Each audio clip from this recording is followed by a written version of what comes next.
Alma şirketining Xitoydagi uzun yillik mal ta'minlaguvchi bo'lgan Linus texnologiya şirketining Uyg'ur majburiy emgak kuchlarini ishlatganligi ilgari surildi. Washington pochtasi gazetining 29 dekabr xabar qilishicha, yangi oshkorlangan hujjatlardan Alma shirkatiga iPhone ayniki ishlab chiqaradigan Linus texnologiya shirkatining Uyg'ur majburiy emgak kuchlarini yo'tkab ishlatganligi ma'lum bo'lgan. Bu hujjatlarni ochiq texnologiya qurilishi bayqagan bo'lib, uningda minglagan Uyg'ur ishchilarining Linus texnologiya shirkatining korxonalarga yo'tkalganligiga doir isbotlar yer olgan ekan.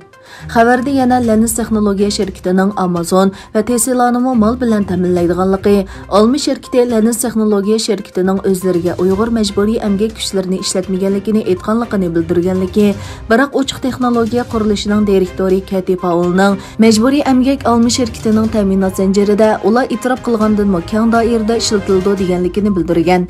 Lekin Alma shirkatining bayonotchisi Josh Rosenstock Linus texnika shirkatining Sharqi Turkistondan ishchi yo'tkamaganligini dalillaganligini aytgan.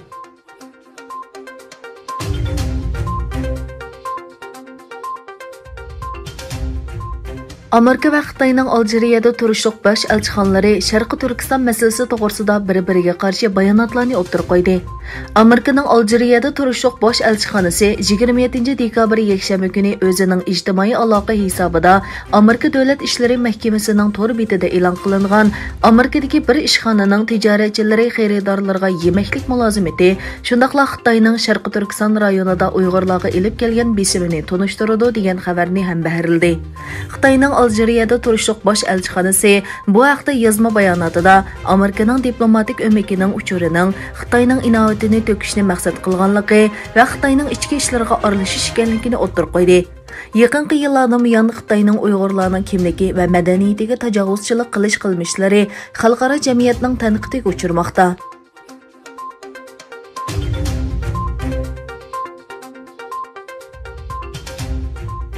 İslam Dünyası Milliy Qarash Tashkilotining Do'sildorf rayonining raisi Bayram Qilich, muavin raisi Barish Hasruk va Jalol Bayroqtosh Sharqi Turkiston madaniyat va uchur markazini ziyorat qildi. Sharqi Turkiston madaniyat va uchur markazining sobiq boshlig'i Abdujalil Qarqash apandi vakillar o'mikini ishxonasida kutib olib, Sharqi Turkistonning ahvoli va jamiyatning xizmatlari haqida ma'lumot berdi. Vakillar o'miki bilan fikr almashtirgandan keyin Abdujalil apandi Islom Dunyosi Milliy Qarash Tashkilotining Sharqi Turkiston davosiga ko'ngil bo'lganligiga rahmat etdi.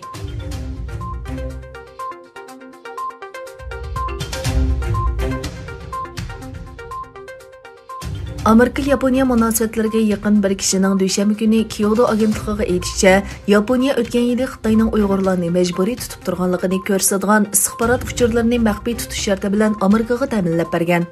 Mazkur manbaning aytishicha, Amerika bu uchurlar asosida qadam olib, Xitoyning Sharqi Turkiston rayonida Uyg'urlarni bostirishiga qarshi harakatlarni olib borgan. Bu Yaponiyaning shiltiyotgan Shimoliy Koreya va Xitoy tahdidiga texmo yaxshi inkas qaytarish uchun hukumat ichidagi 5 ko'z istixborot almashtirish ittifoqiga qatnashish chaqiriqlari asosida ittifoqdoshlari bilan oshqushliq istixborot uchurlarini o'rtoqlashishga boshlaganligini ko'rsatdi ekan. 5 ko'z ittifoqi deb atalgan bu istixborot almashtirish to'ri Avstraliya, Angliya, Yangi Zelandiya va Amerikadan tashkil topgan. Angliya allaburun Amerikaning Uyg'urlarni bostirganligi sababli Beijingga besim tushirish sepiga qo'shilgan bo'lsa-mu, lekin Yaponiya faqat vaziyatni andishish ichida yaqindan kuzatayotganligini aytdi.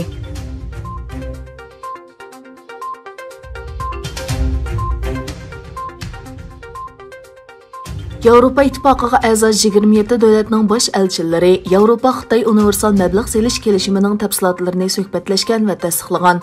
Taraflarning hafta oxirida imzo qo'yishi mo'ljallanmoqda. Yevropa İttifaqıga a'zo davlatlarning bosh elchilari dushanba kuni bir yo'l bilan Xitoy o'tirsida planlangan universal mablag' selish kelishimiga yeshil chiroq yoqib, dunyodagi ikki chong iqtisodiy guruh o'tirsida kelishim hosil qilishga yo'l ochgan. Xabar qilinishicha, bir diplomat bosh elchilar o'tkazgan yig'inda Yevropa Ittifoqining navbatchi raisi bo'lgan Germaniyaning a'zo davlatlar kelishimiga qarata hech qanday qarshi ifoda bildirmagan. Shunga siyosiy tasdiq uchun yo'l ochilgan deb bayonot e'lon qilgan.